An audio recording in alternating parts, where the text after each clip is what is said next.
le genre de danger qui rend les femmes folles. Tu crois qu'elles cherchent la paix, mais elles tremblent devant le vrai risque. Pas un danger banal, mais celui qui ne la veut pas vraiment. Celui qui porte seul son chemin, sans se laisser dompter. On est le plus faible face à la douleur quand on aime trop. Freud l'avait vu avant tout le monde. Derrière chaque sourire calme et chaque câlin doux, il y a une fin qui n'est pas l'amour, mais le poids d'un combat intérieur, d'une reddition forcée. Et si toi, en tant qu'homme, tu ne saisis pas ça, si tu penses que des fleurs, des mots doux et de la fidélité suffiront à la garder près de toi, tu es déjà en train de couler.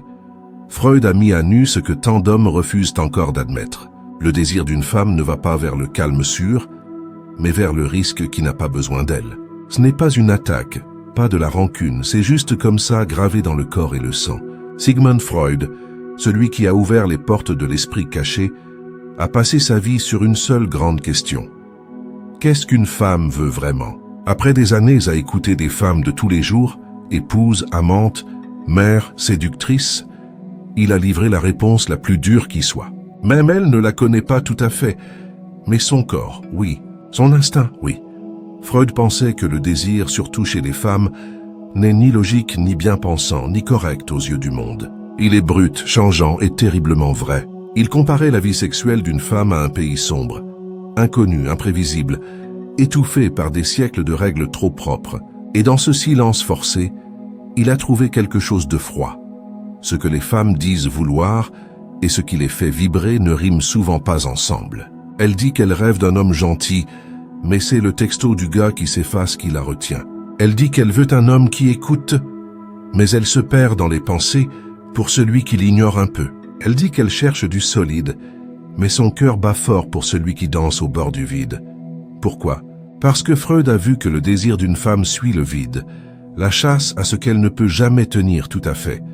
L'homme qui lui offre tout d'un coup, sans attendre, sans mystère, perd son éclat.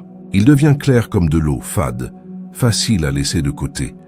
Freud nommait ça la répétition forcée. On est tiré non pas vers ce qui soigne, mais vers ce qui réveille nos vieilles blessures au fond. Et les femmes, modelées par des instincts anciens de survie, de choix, d'épreuve, se tournent vers les hommes qui remuent les émotions fortes, pas par méchanceté, mais par nature profonde. C'est dans ce tiraillement, quand tu retires ton approbation, quand tu tiens bon face à son appel, quand tu restes fidèle à ton chemin, qu'elle sent le frisson du doute. Et dans ce doute, l'attirance grandit. Mais on ne t'a jamais dit ça. On t'a poussé à être là, ouvert. À vider ton cœur dans des messages en espérant qu'elle valorise ta franchise. Et pourtant, tu l'as vue s'éloigner doucement, sans un mot, comme si de rien n'était. Tu t'es dit que le problème venait de toi. Mais Freud te murmurerait « Non, c'est ce qu'on t'a fait croire sur les femmes qui te trompent ». Il écrivait que retenir ses envies est le fondement de notre monde civilisé, surtout les envies du corps. Mais retenir ne les efface pas. Ça les tord, ça les cache au fond de l'esprit. Chez les femmes, dont la vie a si longtemps tourné autour de la retenue, de la famille, de l'obéissance, ce torboyau a créé deux vies, une visible, douce, nourrissante, et une cachée, sauvage, affamée de ce que la société lui défend. C'est pour ça que l'idée du rebelle indomptable ne s'éteint jamais. Il porte en lui quelque chose d'ancien. Un homme qu'on ne dresse pas, qui ne mendie pas, dont le cœur n'est pas à vendre. Tu l'as vécu pour de vrai. Tu lui as donné tout ce que tu avais, et ça n'a pas marché. Tu as répondu à ses appels. Tu l'as ramené chez elle. Tu l'as montré au monde sur les réseaux, tu as confié tes craintes. Et pourtant, elle s'est détachée, froide, lasse, distante, parce qu'elle ne cherchait pas ton ouverture totale. Elle voulait ton centre à toi, cette part qui reste calme face à ses sautes d'humeur, à ses silences lourds. Cette force pas dans la garde, mais dans le détachement tranquille. Freud disait que le corps trace notre route, une idée qu'on a mal comprise depuis longtemps. Il ne parlait pas de chaîne biologique pure.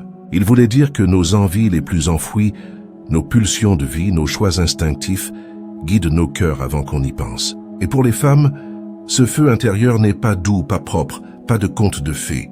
Il est cru.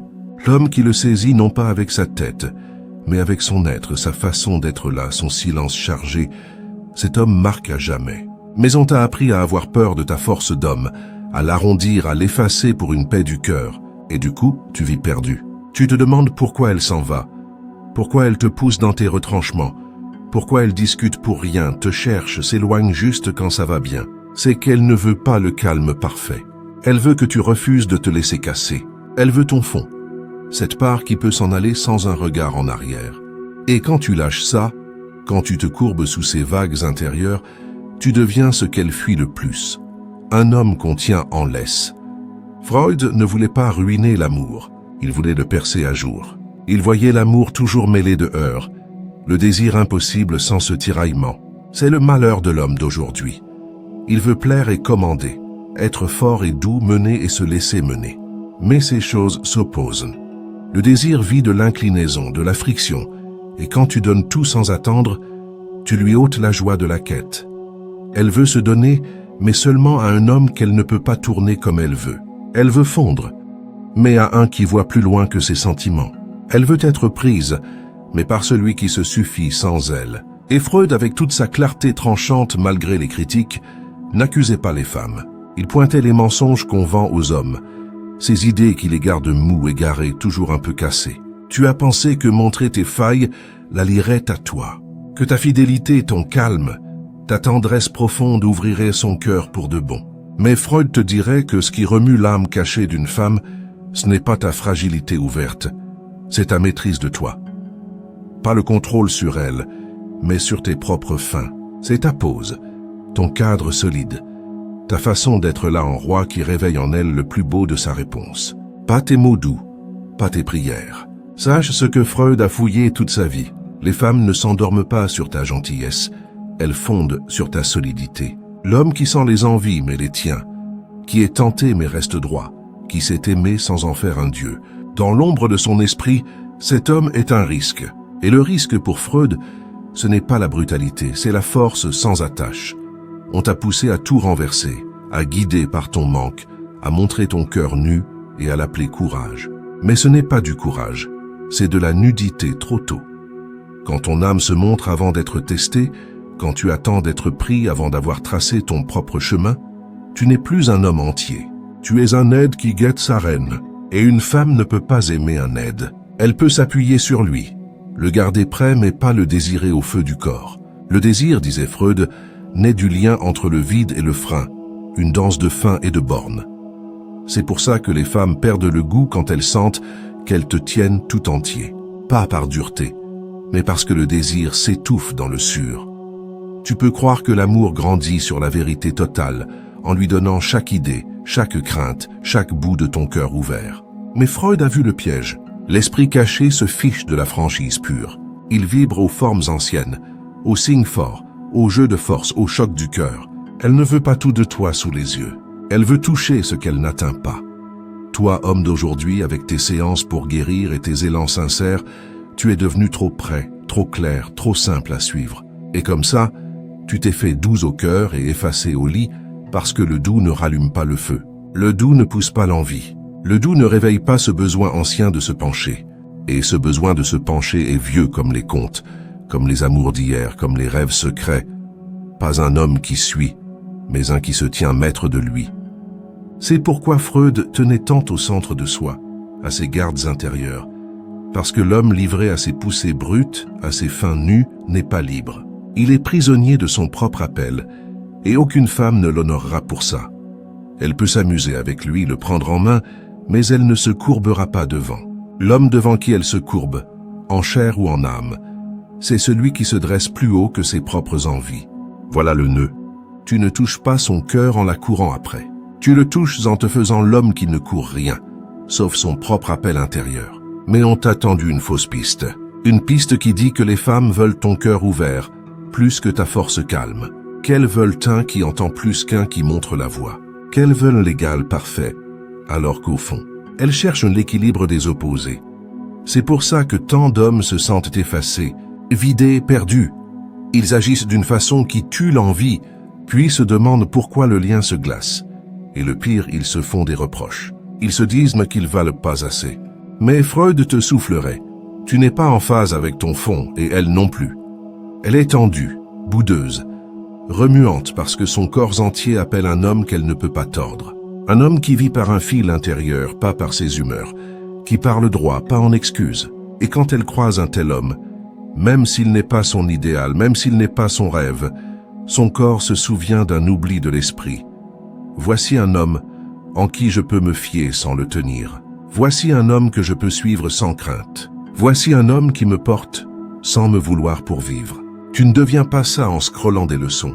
Tu le deviens en rebâtissant les bases de ton âme. Freud l'appelait la montée. Transformer les braises brutes en feu plus haut. Ta rage devient élan. Ton appel devient ordre. Ton deuil devient legs. Et par ce changement, tu passes de celui qui subit à celui qui forge. Et c'est ça qu'elle attend. Pas juste un gaz avec un boulot stable ou des habitudes, mais un qui a dompté ses tempêtes intérieures. Un qui entre dans une pièce sans rien devoir montrer, parce que son seul air parle pour lui. Et plus tu chasses son oui, plus elle recule non par méchanceté, mais parce que l'envie d'une femme ne tient pas avec des mendiants du cœur. Elle veut du respect. Et le respect va seulement vers celui qui ne s'incline pas. Voilà la vérité que Freud savait impopulaire. Les femmes ne voient pas ton âme tant qu'elles n'honorent pas ton dos droit. L'amour n'est pas le départ de ta force d'homme. C'est ce qui vient après. Le regard admiratif d'une femme se gagne dans le calme, dans la tenue, dans le non-besoin. Et quand tu lâches ton centre pour lui offrir un abri du cœur, tu sacrifies déjà ce qui l'avait attiré. On t'a dit de guider par le sentiment. Mais Freud te dirait, un homme guide d'abord par son axe solide. Parce que quand tu vends ton fond masculin pour un peu de tendresse, tu n'attrapes pas l'amour. Tu ramasses un mépris muet, et elle ne le dira pas, peut-être même ne le sentira pas tout à fait. Mais ça se lira dans ses yeux, dans sa voix, dans le lent usure de son estime. Parce qu'elle ne peut pas vouloir un homme sans poids à lui, elle ne te pousse pas par vice. Son fond cherche un homme qui vaut le coup, un qui dit non sans rage, qui s'en va sans scène, qui t'aime sans se noyer. Freud appelait ça le vrai monde. Savoir attendre le gain pour une force qui dure. Et un homme qui ne bride pas ses élans du cœur, qui bondit à chaque mur, à chaque larme, à chaque froid soudain, n'est pas prêt pour l'honneur. Il est un petit qui cherche une mère dans les bras d'une femme. Voilà la dure leçon. Elle ne peut pas te border et te vouloir en même temps. L'un finit l'autre. Le jour où elle sent qu'elle est ton oreillère émotionnelle, l'étincelle s'éteint. Tu penses qu'elle est partie pour ce que tu as raté? Freud dirait qu'elle est partie pour ce que tu as laissé tomber. Tu as laissé tomber ta puissance. Tu es devenu un rouage prévisible. Et l'envie d'une femme ne respire pas sans secret, sans émoi, sans lien tendu. Tu peux être vrai, fidèle, mais si tu n'es pas planté dans ta liberté, si ta vie ne roule pas avec ou sans elle, tu n'es pas un homme à ses yeux. Tu es un bout qu'on change, mais ce n'est pas fini. Au contraire, c'est la clé la plus libre que tu auras. Parce que ça veut dire que tu n'as pas à te refaire en fou. Tu dois juste rentrer chez toi, au fond. Ton appel, ton ordre, ton calme profond. Ce calme qui ne quémande pas d'oreille. Cet appel qui n'attend pas de feu vert. Cette lame qui ne s'excuse pas. Freud croyait que le vrai chemin vers soi n'était pas le facile plaisir, mais la tenue de soi. Pas tenir le monde, mais se tenir. Alors, frère, la voie n'est pas de lui en vouloir pour ses tours. La voie, c'est d'arrêter le jeu, d'arrêter de mendier le oui et de bâtir une vie qui s'en passe. Elle n'est pas ton prix, pas ton but. Elle est l'écho de ton guide intérieur. Si tu te guides toi, elle viendra derrière. Si tu tournes autour d'elle, elle s'enfuit. Pas parce qu'elle est légère, mais parce que le corps ne pactise pas avec les illusions. Ce que Freud a osé lâcher, ce qui trouble encore les liens d'aujourd'hui, c'est que l'amour seul ne porte pas. Pas s'il n'est pas tenu par la force du cœur, l'équilibre des corps, la tenue de l'esprit. C'est ça qui fait l'envie. C'est ça qui tisse un lien qui ne s'aigrit pas dans le quotidien. Un homme qui gagne le respect avant de chasser l'amour aura les deux pour toujours. Mais celui qui chasse l'amour en espérant le respect n'aura rien des deux. Alors, voici ton signe. Pas pour durcir, pas pour haïr, mais pour te rappeler. Tu n'es pas fait pour attendre passif. Tu n'es pas là pour te laisser bouffer contre un câlin à crédit. Tu n'es pas fait pour quémander la fidélité. Tu es là pour te faire rare, solide face au non, hors d'atteinte de ce qui ne nourrit pas ton appel le plus vrai. Parce que quand tu deviens cet homme, quand tu marches non en orgueil mais en fil intérieur qui ne plie pas, un drôle de chose arrive. Les mêmes femmes qui passaient à côté te voient à nouveau. Le même calme qui les blessait les tire maintenant, parce qu'elles le sentent au creux. Tu n'as plus besoin d'elles pour être plein, et c'est pile là que tu deviens ce qu'on veut, vraiment. La leçon dure de Freud n'était pas que les femmes sont cassées, mais qu'elle vibre sur une autre onde. Une onde qui honore la liberté, pas la mollesse. Une onde qui veut se pencher, mais seulement devant ce qui mérite ce don. Et ce mérite se voit pas à ton charme, mais à ta tenue face au vent. Alors arrête de te vider pour un signe. Commence à te planter dans le vrai. Bâtis ta vie si pleine qu'elle reste ou parte, ton chemin roule pareil, inaltéré. C'est le seul bout de calme vrai. Pas un duo né de la peur, mais né de l'honneur. Pas un amour sur le manque, mais sur la force partagée. Et si ces mots ont touché un feu en toi, si ça t'a ramené à qui tu étais avant que le monde te dise de plier, alors ne file pas sans bruit. Aime, partage, reste prêt.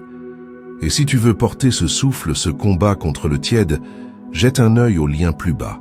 Ton geste, même simple, nous aide à dire ce que t'entaise. Parce que ce n'est pas qu'un texte, c'est un appel au souvenir. Tu n'es pas là pour être pris. Tu es là pour te faire